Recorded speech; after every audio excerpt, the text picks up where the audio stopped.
Mysuru bus ನಿಲ್ದಾಣದಿಂದ ಸೋಮನಾಥ ನಗರದವರೆಗೆ ಬರ್ತಿದ್ದ ನಗರ ಸಾರಿಗೆ ಬಸ್ ಕೇರ್ಗಳ್ಳಿವರೆಗೂ ಬರದ ಕಾರಣ ಕೇರ್ಗಳ್ಳಿ ಪ್ರಯಾಣಿಕರಿಗೆ ಪ್ರಯಾಣಕ್ಕೆ ತೊಂದರೆ ಆಗ್ತಿತ್ತು.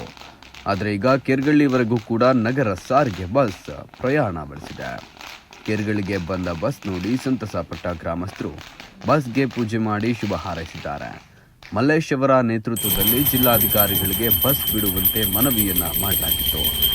ಈಗ ಜಿಲ್ಲಾಧಿಕಾರಿಗಳು ಮನವಿಯನ್ನ ಪುರಸ್ಕರಿಸಿದ್ದು ಕೇರ್ಗಳ್ಳಿವರೆಗೂ ಸಹ ಬಸ್ ವ್ಯವಸ್ಥೆಯನ್ನ ಕಲ್ಪಿಸಲಾಗಿದೆ.